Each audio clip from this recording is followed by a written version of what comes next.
10-20 വർഷങ്ങൾക്ക് മുൻപ് കേരളത്തിൽ നിന്ന് കുറേ പെൺകുട്ടികൾ കല്യാണം കഴിച്ച് ഹരിയാനയിലേക്ക് വന്നിട്ടുണ്ട്.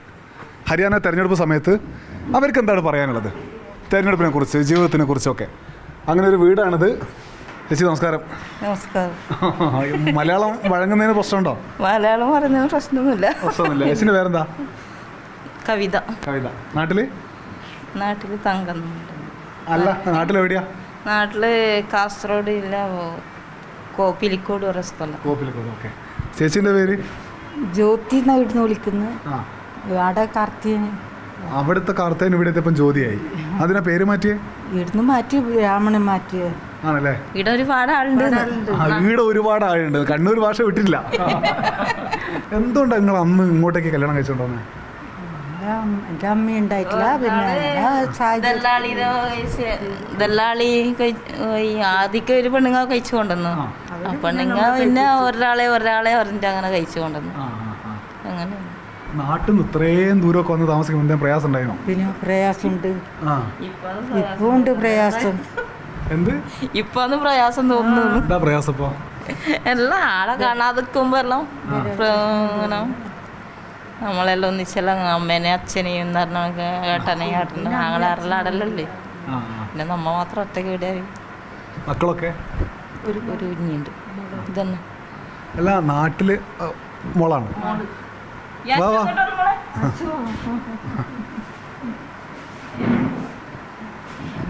എന്താ പേര്?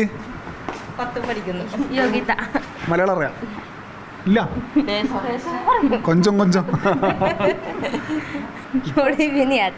അമ്മ പോലോ. ഇവിടെ എങ്ങനെയുണ്ട് സർക്കാരും ഭരണമൊക്കെ? ഇലക്ഷൻ അല്ലേ, എങ്ങനെയുണ്ട്? പെൻഷൻ, വിധവ പെൻഷൻ കിട്ടും 3000. ലടുക്കി പെണ്ണിന് 2000 കിട്ടും. അതങ്ങനെ അച്ഛൻ മരിച്ചായ കുട്ടികൾക്ക് 2000? ഒരു പെണ്ണില്ലേ. ഓ ഓ ഓ.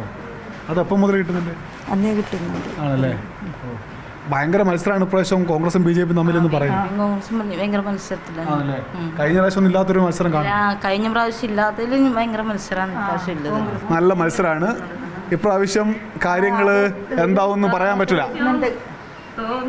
കോൺഗ്രസ് തന്നെ പോകുന്നില്ല.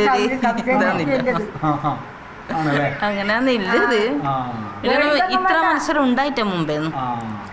കഴിഞ്ഞ 2 ദിവസം പിറ്റേ കഴിഞ്ഞ കൊല്ലം ഇത്ര ഇത് ഉണ്ടായിട്ട. ഈ പ്രാവശ്യം ഭയങ്കര ഇതാന്നിട്ടത്. സാഹചര്യങ്ങൾ കൊണ്ട് കിലോമീറ്ററുകൾക്ക് ഇപ്പുറത്തേക്ക് വിവാഹം കഴിച്ച് വരേണ്ടി വന്ന ആളുകളാണ് അവർ. ചിലർ ഇവിടെ തന്നെ തുടരാൻ ആഗ്രഹിക്കുന്നുണ്ട്, ചിലർക്ക് നാട്ടിൽ പോകണം എന്നുള്ള ആഗ്രഹമുണ്ട്. ആഗ്രഹത്തിനനുസരിച്ച് ജീവിക്കട്ടെ, തിരഞ്ഞെടുപ്പുകൾ കഴിയട്ടെ, അതൊക്കെ ഇവർക്ക് സഹായമാവട്ടെ എന്നൊക്കെ നമുക്ക് ആഗ്രഹിക്കാം. ഹിസാറിൽ നിന്ന് ജിഷ്ണു ബാലകൃഷ്ണനൊപ്പം അനൂപ് ദാസ്, മാതൃഭൂമി ന്യൂസ്.